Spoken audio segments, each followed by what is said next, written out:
England, 1847.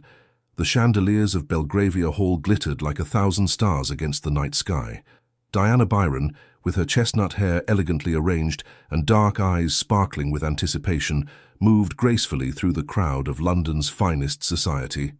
The daughter of the respected Baron Byron, she was the picture of genteel refinement in her blue silk gown, a stark contrast to the whispers that followed in her wake. "There she is," the hushed voices said. "The one who was to marry the Duke of Westmoreland." Diana held her head high, ignoring the pitying glances. Only 3 months prior, she had been the envy of every young woman in London, engaged to Hugh Grosvenor, the Duke of Westmoreland, handsome, charming, and the most desired bachelor in England.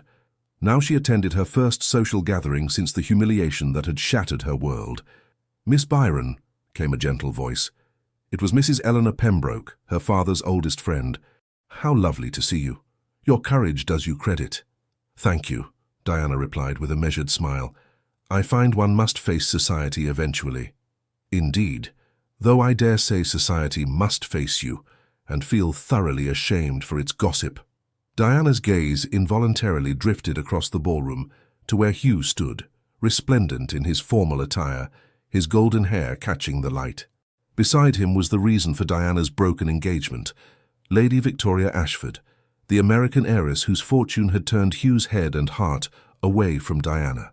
The memories of that dreadful night at the spring ball still burned fresh in Diana's mind. Hugh had requested a private word, and with hope in her heart, she had followed him to a secluded alcove, only to hear the words that would change everything. "My dear Diana," he had said, his voice cool and detached, "I must speak frankly. Circumstances have changed.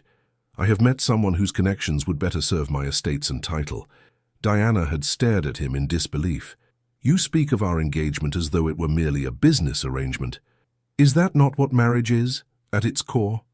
Lady Victoria's father has extensive holdings in America. The alliance would secure the future of Westmoreland for generations. And what of love, Hugh? What of the promises we made?" His expression had hardened then. "Love is a luxury, Diana. Duty to one's family name must take precedence." Later that same evening, before Diana could even inform her parents of the broken engagement, Hugh had announced his betrothal to Lady Victoria before all of London society. The humiliation had been complete. "Shall we find some refreshment?" Mrs. Pembroke suggested, drawing Diana back to the present. As they made their way toward the refreshment table, Diana nearly collided with a tall figure. "I beg your pardon," said a deep voice, and Diana looked up into the bluest eyes she had ever seen. "The fault is entirely mine," she replied, regaining her composure. "I was not attending to my path." The gentleman bowed. "James Spencer, Duke of Ashworth, at your service." Diana cursed gracefully. "Miss Diana Byron." Something flickered in his eyes. Recognition, perhaps. "Miss Byron, your reputation precedes you. I have heard of your charitable work with the orphanage on Harley Street." Surprised that he would mention her charity work rather than the scandal surrounding her name, Diana felt a small bloom of appreciation. "You are well informed, Your Grace. I make it a point to know of those who contribute meaningfully to society rather than merely adorning it." His gaze deliberately moved toward Hugh and Lady Victoria, then back to Diana. "Would you honor me with a dance, Miss Byron?" Diana hesitated, knowing all eyes would be upon them. The Duke of Ashworth was known to be selective with his attention, rarely dancing at social gatherings. His estate in Derbyshire was one of the largest in the country, and rumors of his wealth rivaled even Lady Victoria's American fortune. "I would be delighted," she finally said, placing her gloved hand in his. As he led her to the dance floor, Diana was acutely aware of Hugh's gaze following them. The orchestra struck up a waltz, and the Duke of Ashworth guided her with confident grace. "You dance beautifully, Miss Byron," he remarked. "As do you, Your Grace, though I confess I'm surprised to find you participating in such frivolities. It is said you prefer the solitude of your estate to London society." A smile touched his lips. "Astute observation. I find much of London society tedious and superficial. However, occasionally one finds a genuine soul amidst the artifice." His direct gaze made Diana's cheeks warm. "You are very direct, Your Grace." "Jamie," he said. "My friends call me Jamie. I was not aware we were friends, Your Grace." Not yet, perhaps, but I have a feeling we shall be. As they continued their dance, Diana caught sight of Hugh, watching them, a frown marring his handsome features. Lady Victoria clutched his arm possessively, her elaborate diamond necklace catching the light with every movement. "Your former fiancé appears displeased," Jamie remarked quietly. Diana stiffened. "You are well informed indeed. Forgive me. I did not mean to cause discomfort. There is nothing to forgive. The entire ton knows of my humiliation." Jamie's hand tightened slightly on hers. "I see only a woman of remarkable dignity, not humiliation." When the dance ended, Jamie bowed over her hand. "Miss Byron, I travel to Derbyshire tomorrow. I understand your family's estate neighbours mine. Perhaps we shall meet again in the countryside." "Perhaps," Diana replied, finding herself hoping it would be so. As the evening progressed, Diana observed Hugh making repeated attempts to approach her, only to be intercepted by one acquaintance or another. Finally, as she was preparing to depart with her parents, he managed to corner her in the entrance hall. "Diana," he said, his voice low and urgent. "You look well." "Thank you, Your Grace," she replied coldly, emphasizing his title. "Must we be so formal? We have known each other since childhood. Formality seems appropriate given the circumstances." Hugh glanced around to ensure they were not overheard. "My engagement to Lady Victoria was a matter of practicality. It does not change what was between us." Diana felt a sharp pain in her chest. "On the contrary, Your Grace, it changed everything." "I see you have made the acquaintance of Ashworth," Hugh said, his tone hardening. "He is not what he seems, Diana. There are rumors about his past. How curious that you should concern yourself with my acquaintances when you have made your priorities so abundantly clear." Diana's voice was steady despite her racing heart. "Now, if you'll excuse me, my parents are waiting." As she turned away, Hugh caught her arm. "Diana, please, there is much you do not understand." She gently but firmly removed his hand. "I understand perfectly, Your Grace. Good evening." The ride home in the family carriage was quiet, her parents exchanging concerned glances. "You conducted yourself admirably tonight, my dear," her father finally said. Diana gazed out at the foggy London streets. "I have decided to accept your suggestion, father. I shall go to Derbyshire tomorrow." Baron Byron nodded approvingly. "Excellent. The country air will do you good." What Diana did not say was that the prospect of seeing Jamie Spencer again had suddenly made the idea of retreating to the countryside far more appealing than she had anticipated. As the carriage rolled through the misty London streets, Diana reflected on the unexpected turn her life had taken. 3 months ago she had believed her future secured as the Duchess of Westmoreland. Now that dream lay shattered. Yet somehow, as she recalled the intensity of Jamie Spencer's blue eyes, Diana felt the first stirring of something new. Not hope, perhaps, but possibility. The rolling hills of Derbyshire spread before Diana like a verdant tapestry as the Byron family carriage wound its way along the country road. After 2 weeks at Heathwood, her family's modest but elegant country estate, Diana had already felt her spirits lifting. Away from London's critical eyes and endless gossip, she breathed easier. The fresh spring air carried the scent of wildflowers, and the simple routine of country life provided the balm her wounded heart needed. On this particular morning, Diana had risen early, donning a simple walking dress and sturdy boots. She informed her lady's maid, Betsy, that she intended to walk to the village to visit the small schoolhouse where she had begun volunteering. "Shall I send for the carriage, Miss Diana?" Betsy asked, pinning Diana's chestnut hair into a practical arrangement. "No, thank you. The walk will do me good." As Diana made her way through the countryside, her thoughts turned to her work at the village school. In the past fortnight, she had discovered an unexpected joy in teaching the local children to read and cipher. Their eager faces and genuine appreciation provided a satisfaction that London's ballrooms never had. Approaching the village, Diana heard the commotion before she saw it. A crowd had gathered around the schoolhouse, and smoke billowed from its windows. Children huddled together at a distance, some crying, while adults passed buckets of water frantically. "What happened?" Diana asked, rushing to Mrs. Fairchild, the schoolmistress. "Lightning struck during the night," the distraught woman explained.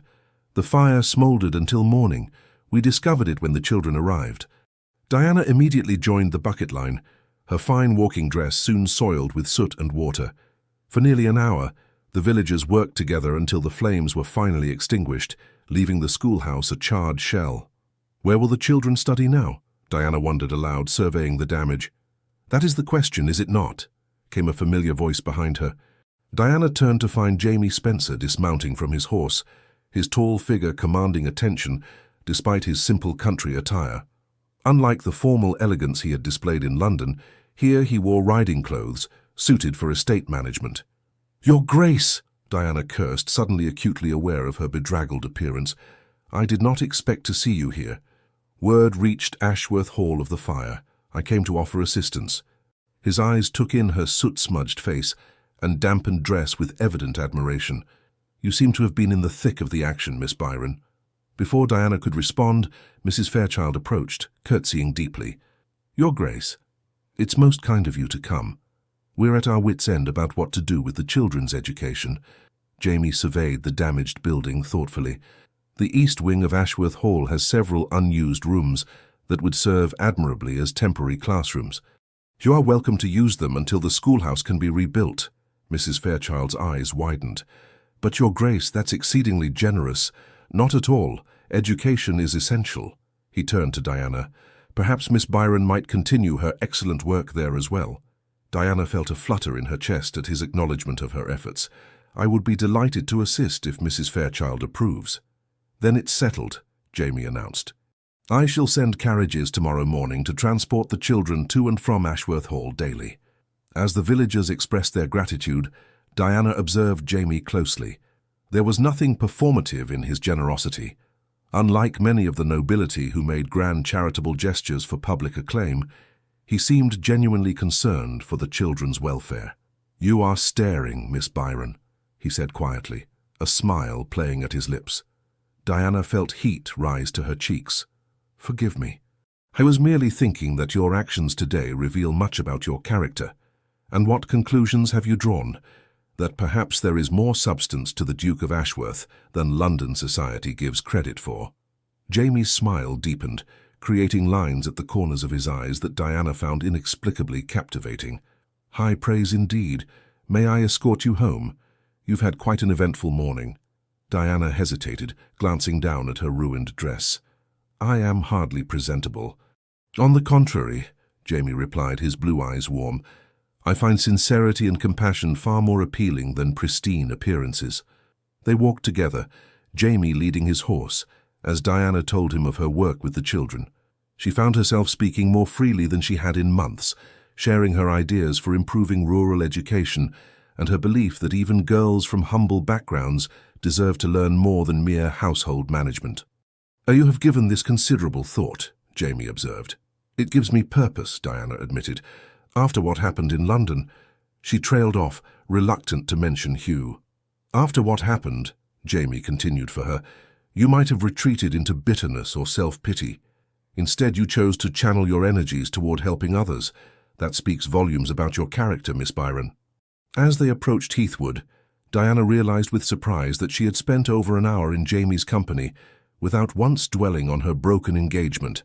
For the first time since Hugh's betrayal, she felt a genuine lightness of spirit. "Will you join us for tea?" she asked impulsively as they reached the gate. Jamie looked genuinely regretful. "I must decline today. Estate matters require my attention. However, I hope to see you tomorrow at Ashworth Hall when the children arrive." "I shall be there," Diana promised. Over the following weeks, a routine developed. Each morning, Diana would arrive at Ashworth Hall to assist with the children's lessons. Jamie frequently stopped by the makeshift schoolroom, sometimes remaining to listen to the children read or to demonstrate a mathematical concept. One afternoon, as Diana was gathering her things after the children had departed, she found Jamie waiting at the door. "I've been meaning to show you something," he said. "Would you care to accompany me to the library?" Diana followed him through the grand corridors of Ashworth Hall. Unlike many aristocratic homes that felt cold and impersonal, Jamie's residence had a warmth to it. Fresh flowers in vases, well-worn books left open, evidence of a house that was lived in, not merely displayed. The library took Diana's breath away. 2 stories tall, with a spiral staircase leading to an upper gallery, it housed more books than she had ever seen outside of London's finest institutions. "This is magnificent," she breathed, running her fingers along the spines of leather-bound volumes. Jamie watched her with evident pleasure. "I thought you might appreciate it. My father was an avid collector, and I've continued his tradition, but I wish to show you this specifically." He led her to a glass case containing an ancient-looking manuscript.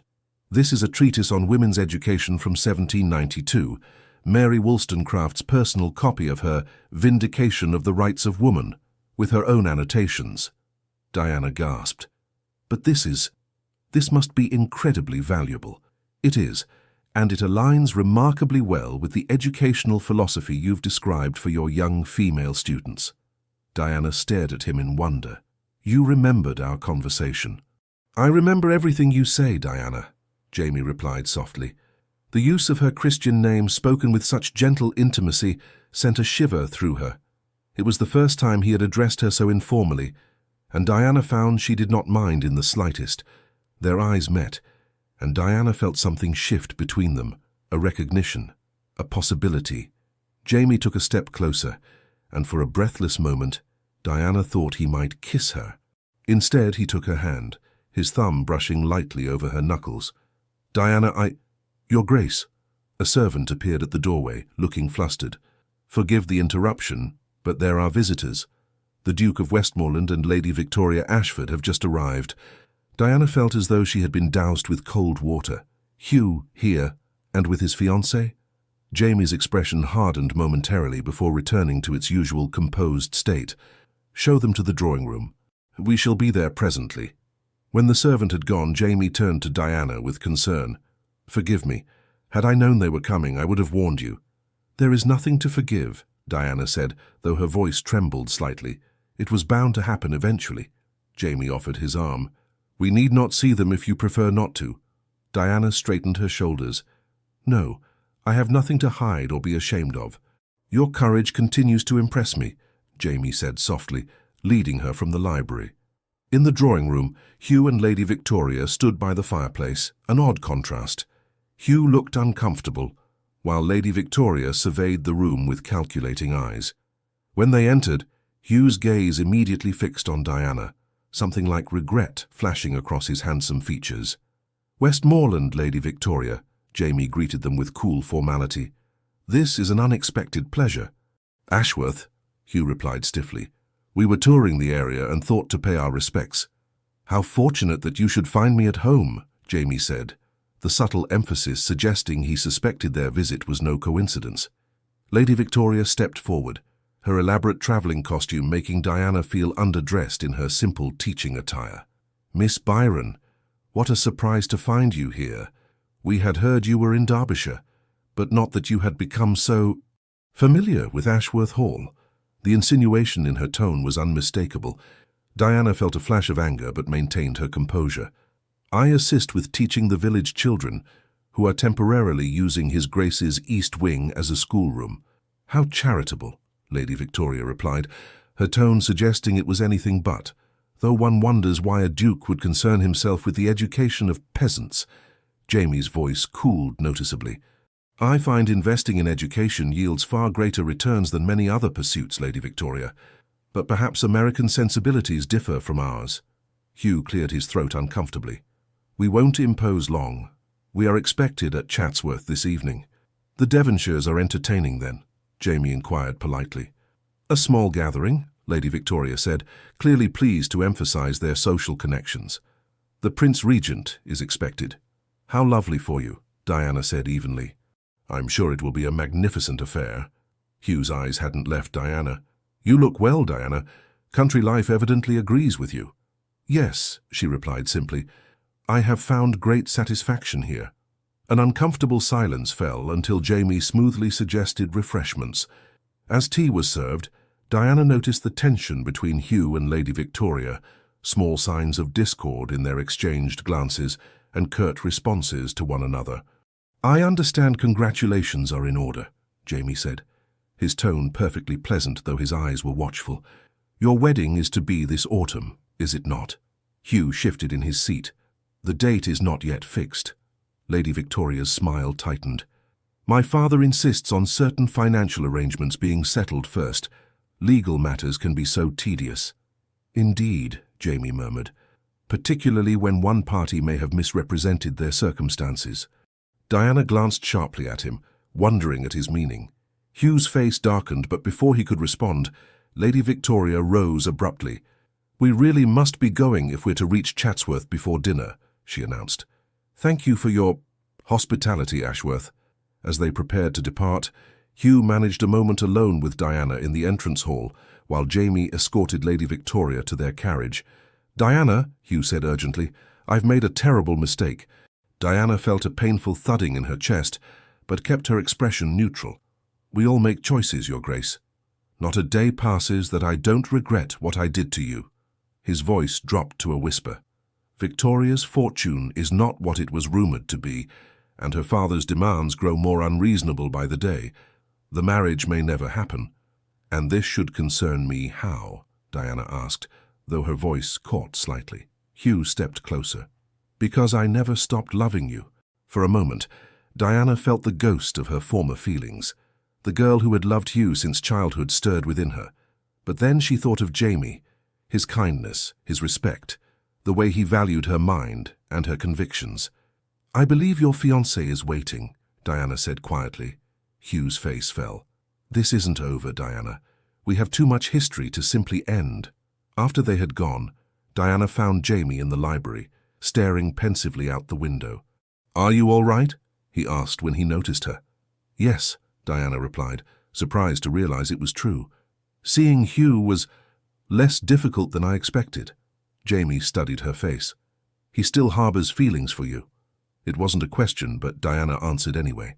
"He claims to, yes, but I've learned that Hugh's words and his actions rarely align. And you? Do you still harbor feelings for him?" Diana considered this carefully. "I think a first love always leaves its mark. But what I felt for Hugh seems like a girlish infatuation now.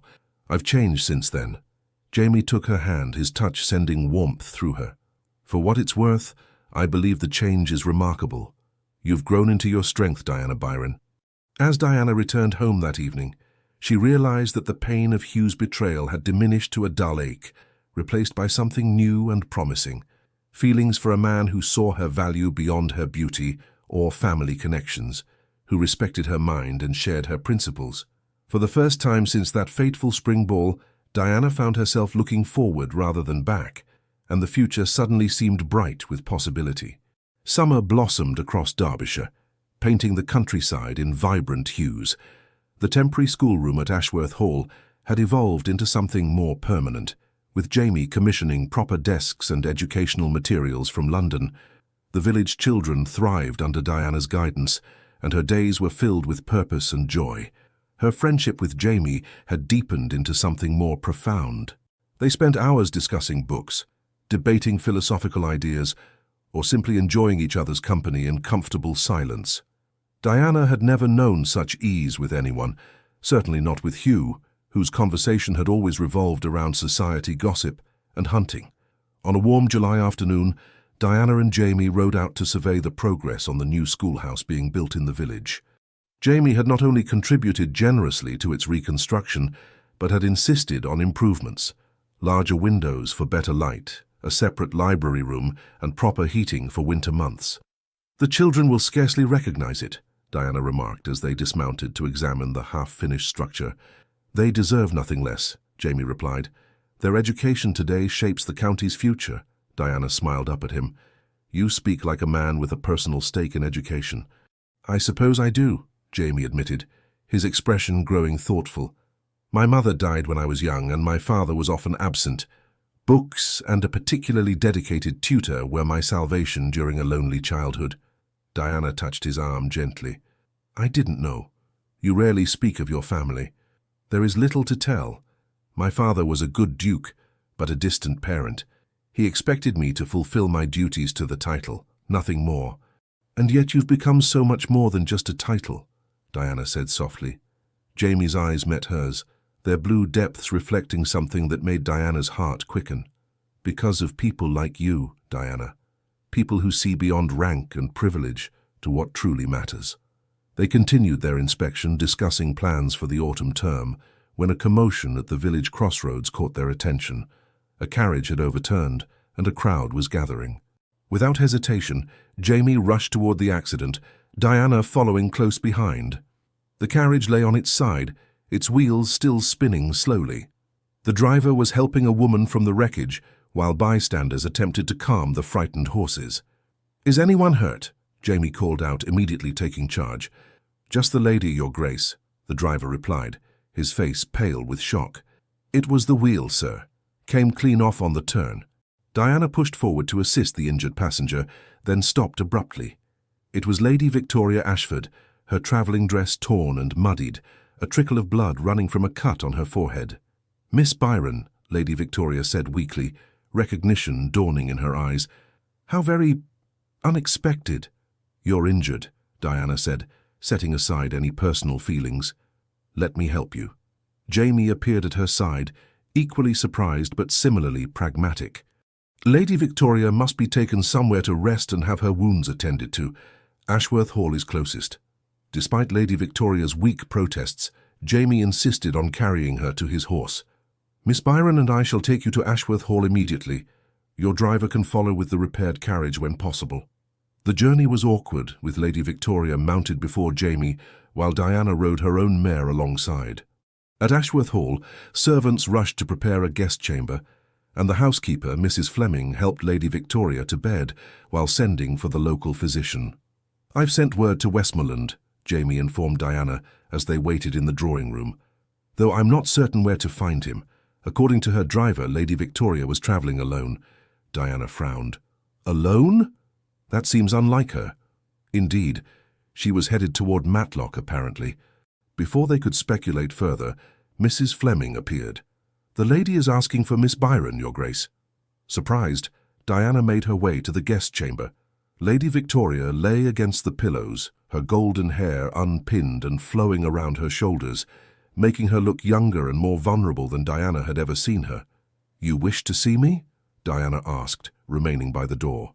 "Please, come closer," Lady Victoria said, her voice lacking its usual sharp edge. "I find I owe you an explanation at the very least." Cautiously, Diana approached the bedside. "There's no need—" "There is every need," Lady Victoria interrupted. "You must think me the villain in your story, and perhaps rightly so." Diana remained silent, unsure how to respond. Lady Victoria sighed. "I was raised to make an advantageous match. My father made it abundantly clear that our family's continued prosperity depended upon it. When we came to England and I met Hugh, well, he was exactly what I had been instructed to find. A duke with an ancient title but estates in need of funds. I don't see how this concerns me," Diana said, though she felt a growing discomfort at the intimate confession. "It concerns you because I knowingly pursued a man who was engaged to another, something I have come to deeply regret." Lady Victoria's eyes filled with unexpected tears. "Hugh does not love me. He has never loved me. Even now, as our wedding approaches, he speaks of you." Diana's chest tightened. "Lady Victoria, please, call me Victoria. Formality seems absurd under the circumstances." "Victoria, then. Whatever was between Hugh and me is in the past." "Is it?" Victoria asked sharply. "Because I've seen how he looks when your name is mentioned. I've heard him call out for you in his sleep." Diana felt her cheeks flame. "I'm sorry, but this is most improper." "Improper, yes, but necessary," Victoria insisted. "I was travelling to Matlock to meet my father. I've decided to break the engagement." Diana stared at her in astonishment. "But why?" "Because a marriage without love is a prison, Miss Byron. One I've finally found the courage to escape." Victoria's gaze was direct now. "My father insisted on this match, threatening to cut me off without a penny if I refused. I have decided I would rather be penniless than miserable for a lifetime." "I don't know what to say," Diana admitted. "You need say nothing. I merely thought you should know that Hugh will soon be free." Victoria's expression softened slightly. "Though I suspect, from what I've observed between you and Ashworth, that this information may come too late."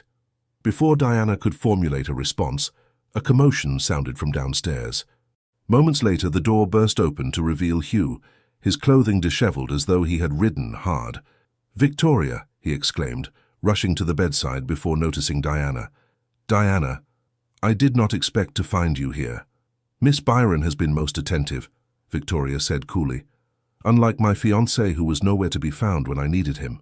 Hugh's face reddened. I came as soon as I received word. Are you badly hurt?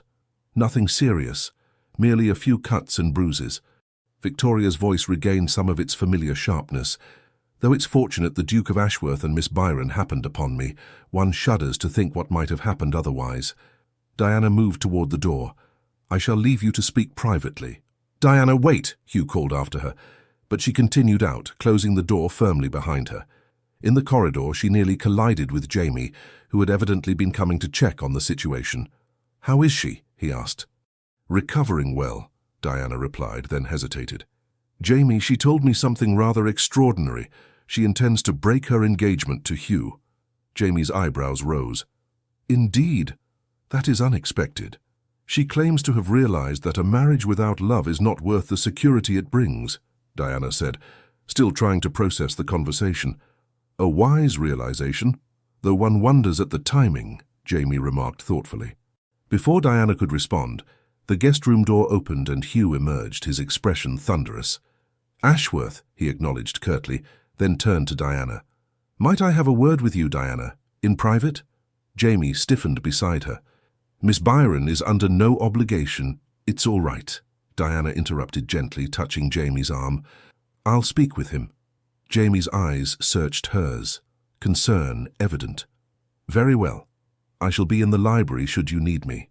Diana led Hugh to a small sitting room down the corridor, maintaining a careful distance between them as she closed the door.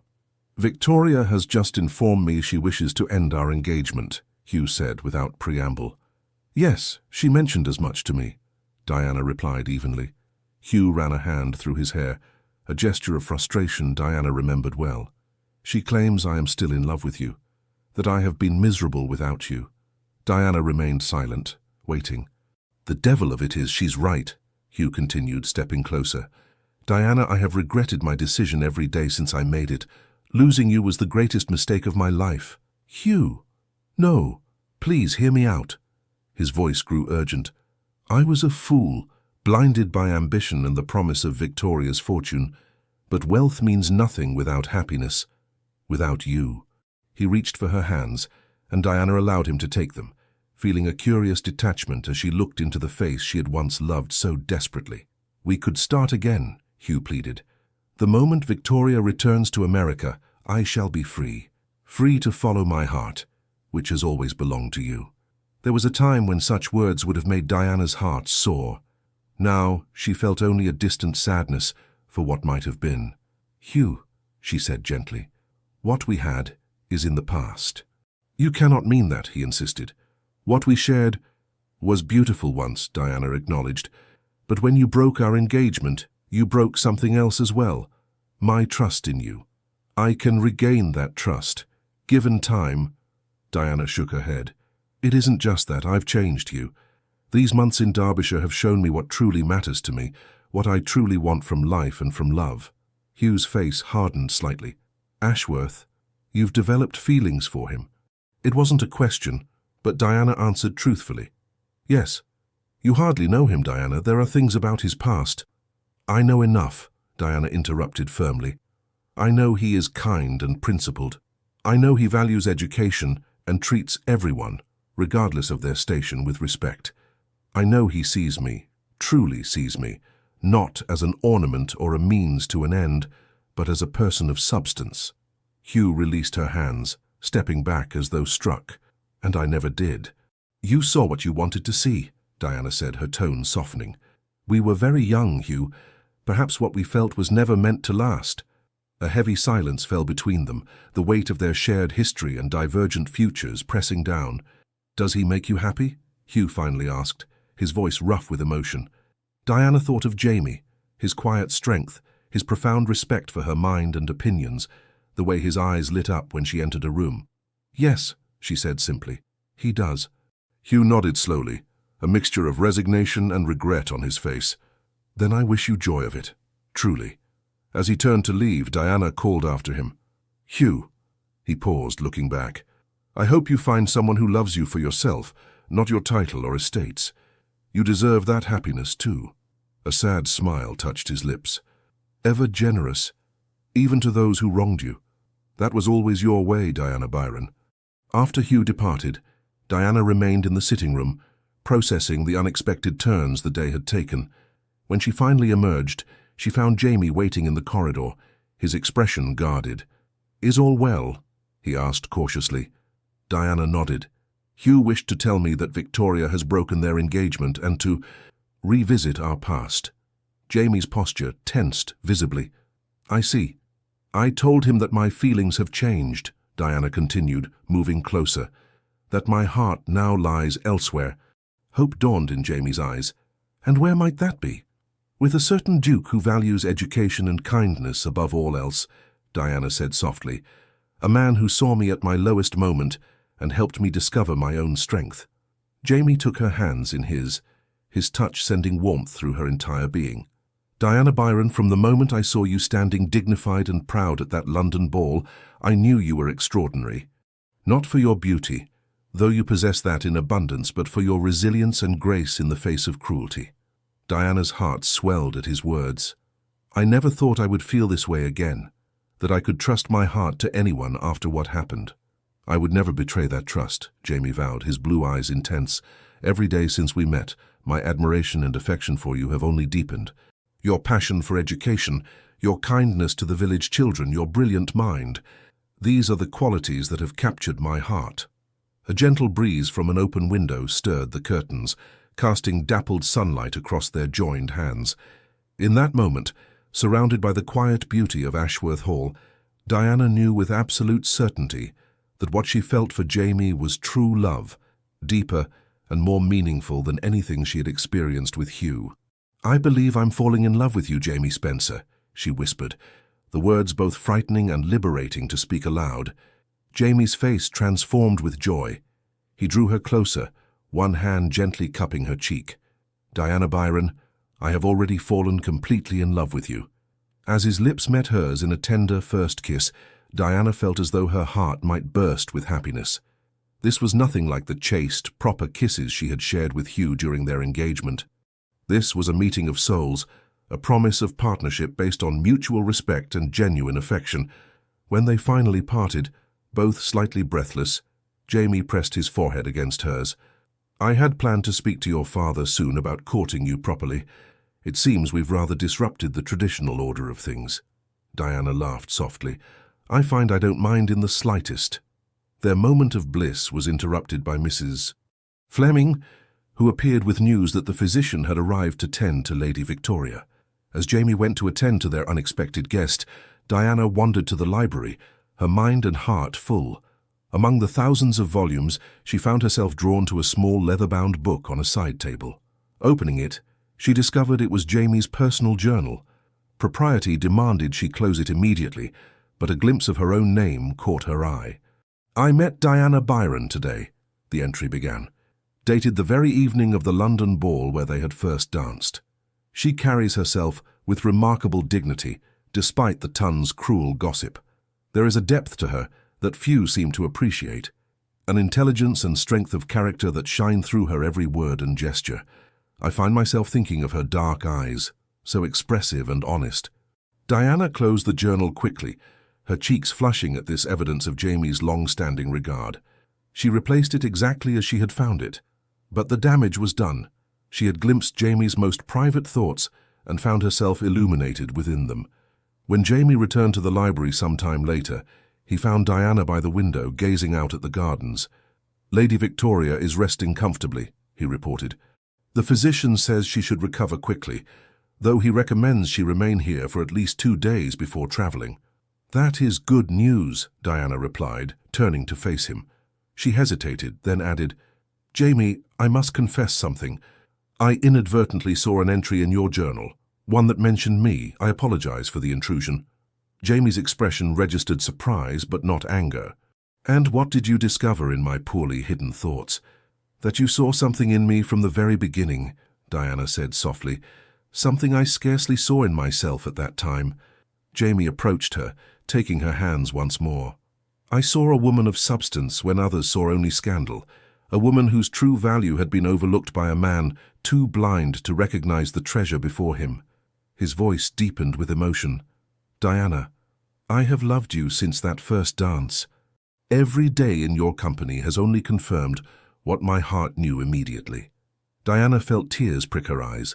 How different our beginnings have been. You knew your feelings at once, while mine have grown slowly, taking root in the fertile ground of your kindness and respect. Different paths leading to the same destination, Jamie murmured, brushing a strand of hair from her face. And that is all that matters. Over the next 2 days, an unexpected development occurred at Ashworth Hall. Hugh, reluctant to leave Victoria in her injured state, took up temporary residence in another guest chamber. The 4 people, bound together by their complicated history, found themselves sharing meals and occasional conversation, creating an atmosphere of tentative civility. On the evening before Victoria and Hugh were to depart, Diana found Victoria in the conservatory, surrounded by exotic plants and bathed in the golden light of sunset. "How are you feeling?" Diana asked, joining her on the stone bench. "Much improved, thank you," Victoria replied, her usual sharpness softened. "You and the Duke of Ashworth have been more gracious than I had any right to expect." Diana arranged her skirts thoughtfully. Life takes unexpected turns. It seems pointless to cling to bitterness when circumstances change so rapidly. Victoria studied her with newfound respect. "You are rather remarkable, Diana Byron. I can see why both men love you." Diana's gaze went to the doorway where Jamie stood deep in conversation with Hugh. The 2 dukes, so different in temperament and character, appeared to be speaking with unexpected earnestness. "Hugh does not love me," Diana said gently. "He loved the idea of me, the perfect accommodating wife who would grace his arm and never challenge his decisions." Victoria's lips curved in a sad smile. "Perhaps you're right. It seems we were both caught in roles society prescribed for us, rather than following our hearts." "And now? Will you return to America?" Diana asked. "Yes, my father will be furious, of course, but I find I no longer fear his disapproval, as I once did. There is a strange freedom in choosing one's own path, even if it leads away from fortune and title." Diana nodded, understanding perfectly. The most valuable freedoms often come at the highest price. Later that evening, as Diana prepared to return to Heathwood, Jamie drew her into the library for a private moment. "Hugh spoke to me at length today," he said, his expression serious. Diana felt a flicker of apprehension. "Oh? What about?" "About you, primarily, and about certain rumors regarding my past that he had apparently been investigating." "What rumors?" Diana asked, remembering Hugh's veiled warnings. Jamie sighed, running a hand through his dark hair. "It is not a pleasant tale, but you deserve to know it. Before I inherited the dukedom, I was engaged to Lady Eleanor Blackwood. We had grown up together, and the match was considered ideal by both families." Diana waited, sensing the difficulty in his confession. "A week before our wedding, Eleanor eloped with my cousin, Richard. There was a terrible scandal. They fled to the continent, and 6 months later, news came that Eleanor had died in childbirth in Italy. Richard never returned to England." Jamie's voice was tight with old pain. "Society, always eager for scandal, whispered that I had somehow driven her away with cruelty or neglect, that no woman would flee from a ducal marriage unless forced by desperate circumstances." "That's absurd," Diana protested. "Anyone who knows you would understand the accusation is baseless." "The truth was far simpler and far more painful," Jamie continued. "Eleanor loved Richard, not me. She had always loved him, but her family insisted on the more prestigious match. In her final letter to me, she begged forgiveness and said she had to follow her heart, even at the cost of her reputation." Diana touched his arm gently. "I'm so sorry, Jamie. After that, I retreated to Derbyshire, focusing on improving the estate and the lives of those who depend on it. I had no interest in London society or in forming another attachment, until I saw you that night, standing so proudly despite your own heartbreak." Diana felt a surge of tenderness for this man who had known his own share of pain. "Thank you for telling me. Hugh thought to warn you against me with these rumors," Jamie said wryly. "Instead, he inadvertently gave me the opportunity to be honest with you about my past. I have no secrets from you now, Diana." "Nor I from you," she replied, her heart full. "We have both known betrayal, and perhaps that makes what we've found together all the more precious." The following morning, Hugh and Victoria departed Ashworth Hall. As their carriage pulled away, Diana felt the final chapter of her history with Hugh closing gently, replaced by the promising beginning of a new story with Jamie. "No regrets?" Jamie asked, standing beside her in the morning light. Diana turned to him, her face radiant with certainty. "None whatsoever." Autumn painted Derbyshire in rich hues of gold and crimson. 3 months had passed since the eventful summer days that had transformed Diana's life. The new schoolhouse stood complete in the village, a testament to Jamie's generosity and commitment to education. Diana had established herself as the unofficial headmistress, developing an innovative curriculum that included not only reading and arithmetic, but also natural science and history for both boys and girls. On this particular September morning, Diana stood before the school's entrance, watching as children filtered in for the day's lessons. The crisp air carried the scent of wood smoke and fallen leaves, and her heart felt full with the simple joy of purpose fulfilled. "Miss Byron," called a small voice. It was Emma Simmons, the blacksmith's daughter, rushing forward with something clutched in her hands. "Look what I found in Father's forge. He says it's a fossil." Diana examined the stone with its perfect imprint of an ancient fern. "Indeed it is, Emma. How wonderful. We shall add it to our natural history collection." As the children gathered around to admire the fossil, Diana glimpsed a familiar figure approaching on horseback. Jamie had taken to visiting the school several mornings each week, often bringing new books or educational materials from London. The children adored him, showing none of the intimidation one might expect toward a duke, and Jamie clearly delighted in their enthusiasm. "Good morning, Your Grace," the children chorused as Jamie dismounted. "Good morning, scholars," he replied warmly, his eyes finding Diana's with a private smile. "I've brought something special today. Who can tell me about the ancient Romans?" As Jamie engaged the children with tales of Roman Britain, producing a small collection of artifacts he had arranged to borrow from a museum acquaintance in London, Diana watched with growing affection. In the months since their first kiss at Ashworth Hall, their courtship had progressed with proper decorum but undeniable passion. Baron Byron had readily given his blessing, recognizing in Jamie a man of true character and genuine devotion to his daughter. After the lesson, as the children filed inside with their teacher, Jamie took Diana's hand, drawing her toward a nearby oak tree where they could speak privately. "You appear deep in thought this morning," he observed. Diana smiled up at him. "I was reflecting on how much has changed since spring. If someone had told me then that Hugh's betrayal would lead me to such happiness, I would never have believed it." "Life's most difficult paths often lead to unexpected destinations," Jamie agreed, his blue eyes warm with affection. "Speaking of destinations, I've received a letter from London that may interest you." He produced a folded paper from his coat. "It seems that Lady Victoria has indeed returned to America, but not before telling anyone who would listen that she broke her engagement to Westmoreland, not the other way around. Apparently the Tun is quite scandalized by her audacity." Diana couldn't suppress a small laugh. "Poor Hugh, his pride must be terribly wounded." "Indeed," Jamie replied, his expression turning more serious. "The letter also mentions that Westmoreland's financial situation has grown dire. Without Victoria's fortune, he may be forced to sell parts of his estate." Diana felt a pang of sympathy for her former fiancé. Despite everything, she could not wish him ill. "That is unfortunate. Hugh's identity is so bound up in his ancestral lands." "There's more," Jamie continued. "According to my solicitor, Hugh has been making inquiries about selling his London house. It seems he intends to retreat to the country and live more modestly. Perhaps it will be good for him," Diana suggested, "to learn the value of things beyond wealth and status." Jamie's eyes crinkled with amusement. "Ever compassionate, even toward those who have wronged you."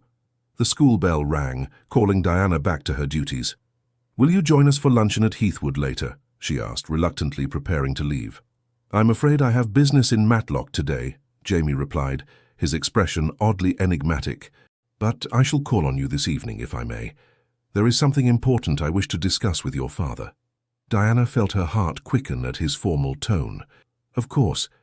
We shall expect you for dinner." As she returned to the schoolroom, Diana found concentration difficult. Could Jamie be planning to ask for her hand this very evening? They had spoken in general terms of marriage, but no formal proposal had yet been made.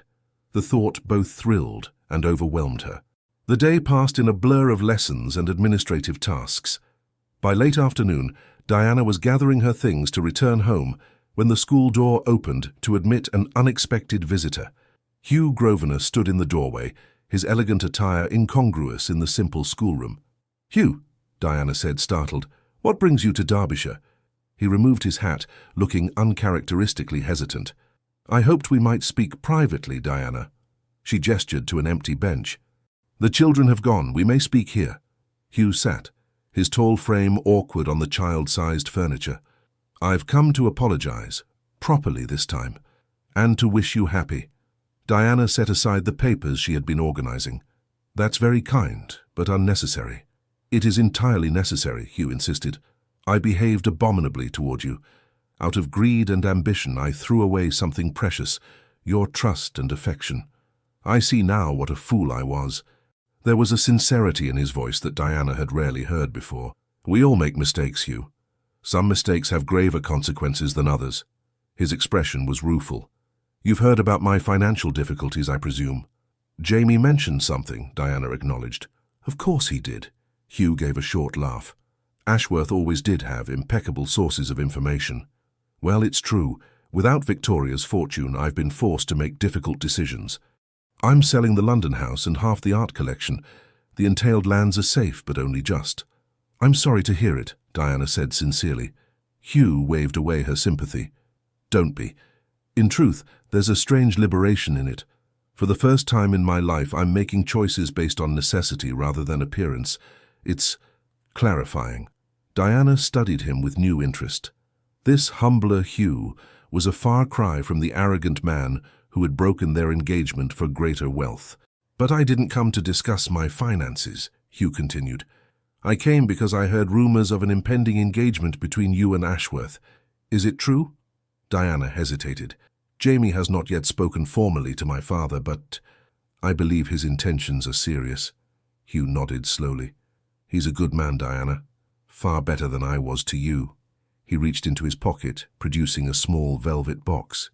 "Before I go, I wanted to return this. It was always meant for you."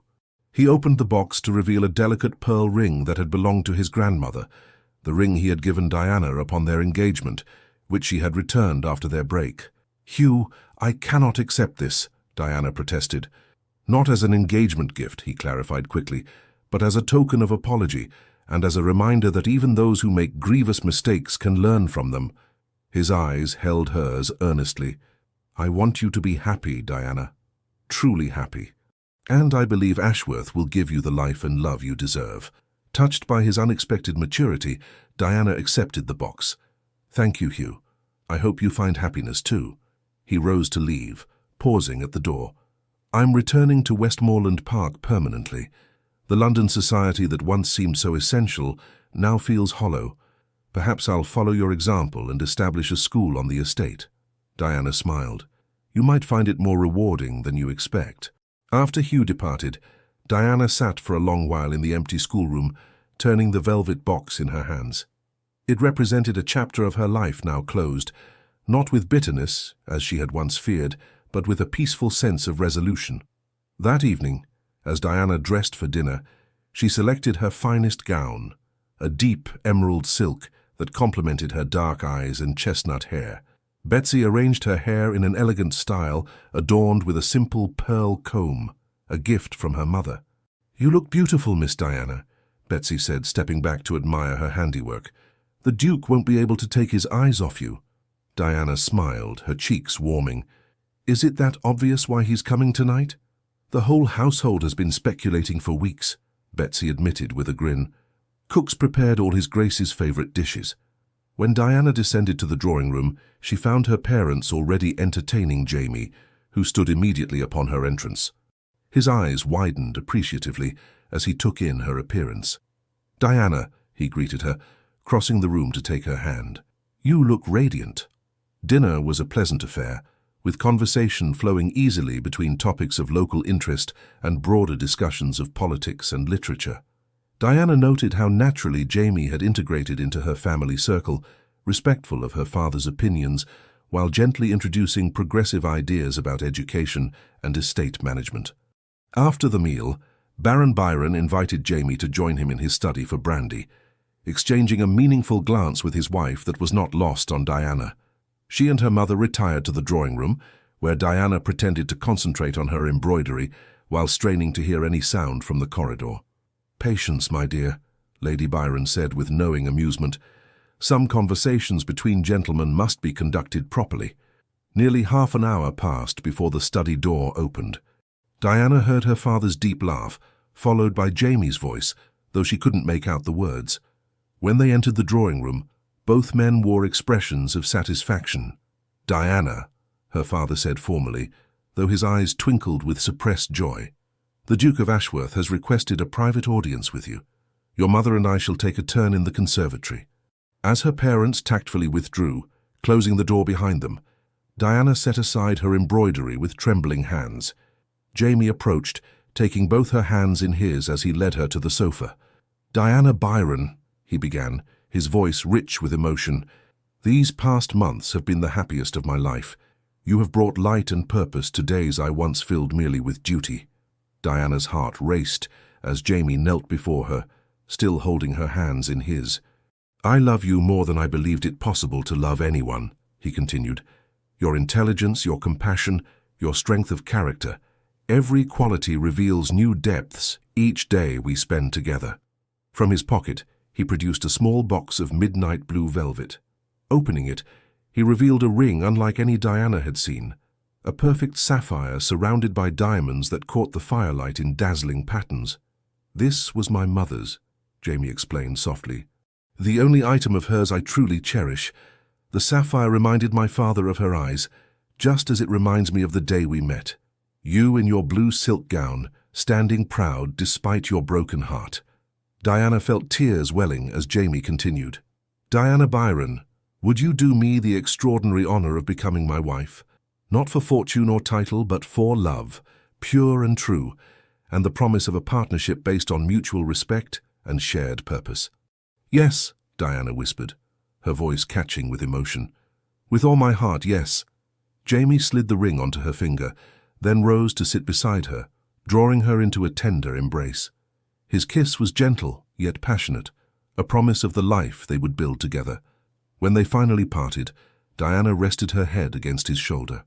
"I never imagined finding such happiness after what happened with Hugh. It seems almost too perfect to be real." Jamie stroked her hair gently.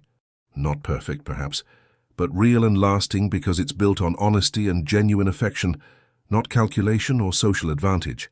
Diana remembered her conversation with Hugh earlier that day. "I saw Hugh this afternoon. He came to the school." Jamie stiffened slightly. "Did he? What did he want?" "To apologize. Sincerely this time. And to wish us happy. I believe he's truly changed, Jamie.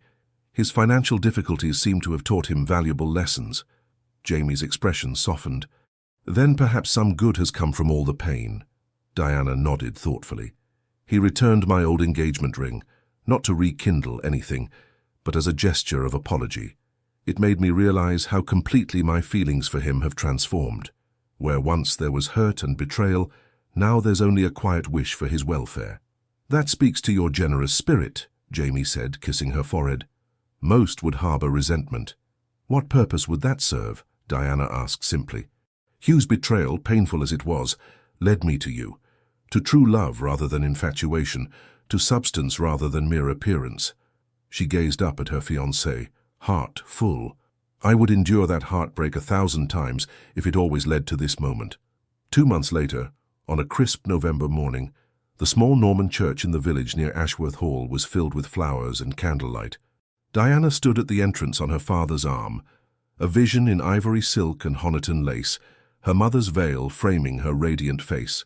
At the altar waited Jamie, his tall figure commanding in formal attire, his blue eyes never leaving Diana as she processed toward him. The assembled guests, family, friends, and villagers alike, watched with approving smiles as the couple who had found love after heartbreak joined their hands and lives before God. Among the congregation sat Hugh Grosvenor, invited at Diana's insistence. As she passed him on her father's arm, their eyes met briefly. Hugh gave her a small nod of genuine approval and something like gratitude, acknowledging the journey that had brought them all to this moment of resolution and new beginnings. The ceremony was simple but moving. When Jamie and Diana exchanged their vows, their voices rang with certainty and joy. The vicar pronounced them husband and wife, and as Jamie bent to kiss his bride, spontaneous applause broke out among the villagers, many of whom had watched their love story unfold over the preceding months. At the wedding breakfast held at Ashworth Hall, Diana and Jamie moved among their guests, accepting congratulations and well wishes. When they reached Hugh, he bowed formally over Diana's hand. "Duchess," he said, using her new title with a smile free from bitterness. "You look radiant with happiness." "Thank you, Hugh," Diana replied warmly. Hugh turned to Jamie, offering his hand. "You're a fortunate man, Ashworth. I trust you'll never take that good fortune for granted." Jamie clasped his hand firmly. "Never, on my honor." As the celebration continued around them, Jamie drew Diana away for a moment of privacy in the library that had become their sanctuary. "Happy, my love?" he asked, his eyes searching hers. Diana reached up to touch his face tenderly. "Completely.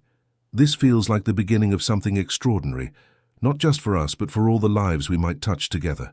Jamie nodded, understanding perfectly. "The school is only the start. With you by my side, I believe we can accomplish remarkable things for Derbyshire. For each other as well," Diana added softly. "Every day, learning and growing together." As they rejoined their guests, Diana caught sight of Hugh preparing to depart. He gave her one last smile, wistful but genuine, before slipping away. In that moment, Diana felt the final pieces of her heart's puzzle fall into place. The man who had once broken her heart had inadvertently set her on the path to true happiness, and for that she could only be grateful. Later, as evening fell and the newlyweds prepared to depart for their wedding journey to Italy, Diana stood with Jamie on the steps of Ashworth Hall. The estate glowed with warm light against the gathering dusk, a beacon of home and possibility. "What are you thinking?" Jamie asked, his arm around her waist.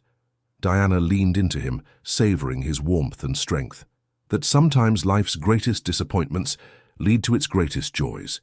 That broken hearts can mend stronger than before. And that the most desired duke may not be the one with the grandest title or the largest fortune, Jamie added with a smile, but the one who treasures what truly matters. "Indeed," Diana agreed, turning in his arms to face him fully. "For what profit a man if he gains the whole world but loses his soul, or his heart's true love?" Their kiss beneath the stars sealed a promise that neither wealth nor status, but only genuine love and mutual respect could fulfill. A lesson hard-learned, but infinitely precious, and one they would carry through all the days of their lives together. Dear listener, in the quiet moments before sleep claims you tonight, let us whisper a truth that Diana and Jamie's story has revealed. The compass of your heart never truly loses its way, even when the path seems shrouded in fog. Like autumn leaves dancing to the ground to nourish next spring's bloom, life's bitter disappointments are not endings but transformations. Diana's journey from the ballrooms of London to finding her true purpose in Derbyshire mirrors a wisdom many of us discover in our 7th and 8th decades, that what we once considered our greatest heartbreaks were actually divine redirections. Consider the oak tree that stands tall after 60 winters. Its trunk bears the scars of lightning strikes, its branches show where storms have tested their strength. Yet each mark tells not of defeat, but of triumphant survival. Your life's disappointments, the love that withered, the trust that was broken, the dreams deferred, have etched similar patterns into your soul, creating something more magnificent than perfection could ever achieve. Hugh chose fortune over love and found himself impoverished in spirit. How many of us have pursued society's definitions of success only to discover they were mirages? The wisdom of your years has surely taught you that authentic connections outvalue any material wealth. This hard-earned discernment is not the consolation prize of aging. It is its crowning glory. Tonight, as you settle into the embrace of well-earned rest, know that the world is richer for your presence in it. Like Jamie Spencer, who recognized Diana's worth when others saw only scandal, there are those who treasure the depth and richness your journey has cultivated within you. Your weathered hands have held both sorrows and joys. They know the weight of both and are stronger for it. May your slumber be deep as Derbyshire valleys and peaceful as its rolling hills. May you wake renewed, carrying not the burdens of yesteryears, but their precious lessons. Remember that the most beautiful gardens often belong to the most patient gardeners, those who understand that some flowers bloom late but magnificently. You are not merely surviving the winter of life. You are its most distinguished interpreter, teaching younger souls that resilience is not about avoiding the storm, but about learning to dance in the rain. Your story continues to unfold with dignity and purpose, each day a blank page awaiting your wisdom. Rest now, protected by the knowledge that you have never been more valuable, more needed, or more cherished than you are at this very moment. With profound respect for the journey that has brought you here, Legends of the Fall Team. Thank you for staying with us until the end of Diana and Jamie's unforgettable journey. From heartbreak to healing, from betrayal to true love, we hope this story touched your heart the way it touched ours. Please don't forget to like, comment, and subscribe. Your support truly encourages us from the bottom of our hearts to keep creating these deeply emotional stories of love, redemption, and second chances. And remember, at the end of this video, another suggested story will appear. Click it and be swept away once again by a new, powerful romance waiting to unfold.